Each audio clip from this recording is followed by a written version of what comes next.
नमस्कार, टैक्स तड़का प्रोग्राम में आपका स्वागत है। यहाँ आपको मिलेगी टैक्स से जुड़ी सबसे ताज़ा और दमदार खबरें, वो भी मज़ेदार अंदाज में। तो चलिए बिना किसी देरी के शुरू करते हैं आज की टॉप न्यूज़। ITR फाइलिंग की प्रक्रिया शुरू, समय पर भरना जरूरी। जैसे ही फाइनेंशियल ईयर 2024-25 समाप्त हुआ, इनकम टैक्स डिपार्टमेंट ने असेसमेंट ईयर 2025-26 के लिए इनकम टैक्स रिटर्न फाइलिंग की प्रक्रिया शुरू कर दी है। 1 अप्रैल 2025 से टैक्स पेयर अब इनकम टैक्स पोर्टल पर अपने नए फाइनेंशियल ईयर के लिए ITR भर सकते हैं। डिपार्टमेंट ने ITR 1 से ITR 4 तक के फॉर्म पहले ही नोटिफाई कर दिए हैं, ताकि इंडिविजुअल, सैलरीड, बिजनेस क्लास और फ्रीलांसर अपने इनकम सोर्सेज के हिसाब से सही फॉर्म चुनकर रिटर्न दाखिल कर सकें।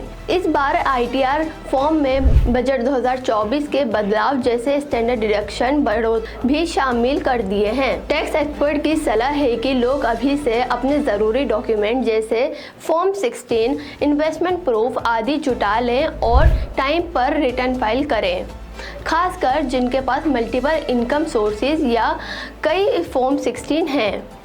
उन्हें लास्ट डेट तक का वेट नहीं करना चाहिए। तौर पर सैलरीड क्लास के लिए ITR फाइलिंग की लास्ट डेट 31 जुलाई 2025 है। GST कलेक्शन ने बनाया नया रिकॉर्ड, मार्च में 1.96 लाख करोड़ का ग्रॉस रेवेन्यू। GST के मोर्चे पर मार्च 2025 में gross GST collection 1.96 lakh crore रहा, जो मार्च 2024 9.9% ज्यादा है। अब तक के हाईएस्ट मंथली GST कलेक्शन में से एक माना जा रहा है। रिफंड एडजस्टमेंट के बाद सरकार को 1.76 लाख करोड़ का नेट GST रेवेन्यू मिला, जिसमें ईयर ऑन ईयर 7.3% की ग्रोथ दर्ज की गई है। फाइनेंस मिनिस्ट्री द्वारा जारी प्रोविजनल फिगर के अनुसार सेंट्रल GST से 38,100 करोड़, स्टेट GST से 49,900 करोड़ और इंटीग्रेटेड GST से करीब 95,000 करोड़ का कलेक्शन हुआ है। मार्च का ये संग्रह फरवरी 2025 के 1.62 लाख करोड़ से काफी अधिक है, जो ये देश की अर्थव्यवस्था में कंजम्पशन और डिमांड बढ़ रही है।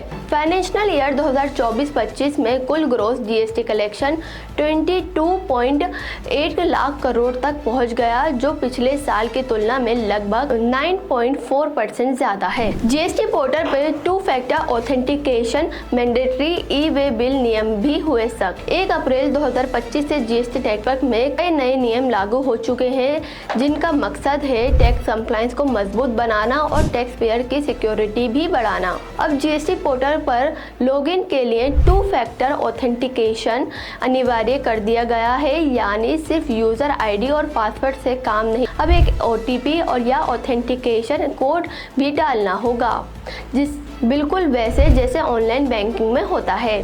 NIC के अनुसार इस स्टेप से अकाउंट की सुरक्षा बढ़ेगी और फ्रॉड की पॉसिबिलिटीज कम होगी। इसके साथ ही ई-वे बिल सिस्टम में भी बदलाया है। अब से केवल उन्हीं इनवॉइसेज या चालानों पर ई-वे बिल जनरेट हो सकेगा जो पिछले 180 दिनों के भीतर इशू हुए हों। पहले क्या होता था, कई महीने पुराने बिल्स पर भी ई-वे बिल बन जाता था, जिससे टैक्स इवेशन की संभावनाएं बढ़ जाती थी। अब इस नए रूल से रिस्क कम होगा और सिस्टम में ज्यादा ट्रांसपेरेंसी आएगी। बिजनेसेस को इंश्योर करना होगा कि उनका GST पोर्टल से जुड़ा मोबाइल नंबर और ईमेल ID अपडेटेड हो, ताकि स्मूथली वर्क करे और उनका लॉजिस्टिक या अकाउंट डिपार्टमेंट 180 दिन वाली रूल चेंजेस के लिए पूरी तरह अवेयर हो। सरकार का मानना है कि इन बदलावों से GST लॉ में ट्रांसपेरेंसी, ट्रस्ट और सिस्टम की इंटीग्रिटी मजबूत होगी। अब वक्त है कि सिस्टम को अपडेट करने का और नए कंप्लायंस रूल को स्मूथली अडॉप्ट करने का।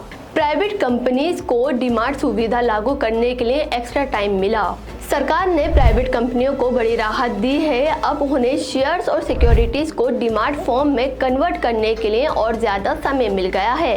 MCA यानी मिनिस्ट्री ऑफ कॉर्पोरेट अफेयर्स ने 12 फरवरी 2025 को एक नोटिफिकेशन घोषणा की, जिन प्राइवेट लिमिटेड कंपनीज का फाइनेंशियल ईयर 31 मार्च 2023 को खत्म हुआ था और जो स्मॉल कंपनीज की कैटेगरी में नहीं आती, उनके लिए डीमटेरियलाइजेशन की डेडलाइन को बढ़ा दिया गया है। पहले ये समय सीमा 30 सितंबर 2024 थी, जिसे बढ़ाकर 30 जून 2025 कर दिया है। इसका मतलब है कि इन कंपनियों को अपनी सभी फिजिकल शेयर सर्टिफिकेट्स को इलेक्ट्रॉनिक फॉर्म में कन्वर्ट कराने के लिए 9 महीने का एक्स्ट्रा टाइम मिला गया है। MCA ने कहा कि ये एक्सटेंशन स्टॉक होल्डर की प्रैक्टिकल डिफिकल्टीज को ध्यान में रखकर लिया गया है और उनकी रेट्रोस्पेक्टिव इफेक्ट किसी को नुकसान नहीं पहुंचाएगा। कई कंपनियां पहले की डेडलाइन चूक जाने के कारण कंफ्यूजन और प्रेशर में थी, लेकिन अब उन्हें कंप्लायंस के लिए सफिशिएंट टाइम मिल गया है। एक्सपर्ट ने सरकार के इस फैसले का स्वागत किया है, क्योंकि इससे कंपनियां अपने बिजनेस बिना बाधा के रख सकेंगी और डिमांड प्रोसेस स्मूथली कंप्लीट कर पाएंगी। CFOs और कंप्लायंस हेड्स को चाहिए कि वो कंपनी में रुके हुए डिमांड कार्यों को तुरंत रिज्यूम करें और इसे 30 जून 2025 से पहले पूरा कर लें। ये बदलाव न केवल कंप्लायंस को आसान बनाएगा, बल्कि कॉर्पोरेट गवर्नेंस को भी मजबूत करेगा। तो ये थी आज की टॉप खबरें। अगर आपको ये अपडेट्स पसंद आए तो वीडियो को लाइक, शेयर और चैनल को सब्सक्राइब करना ना भूलें। जल्दी मिलेंगे एक और नए अपडेट के साथ।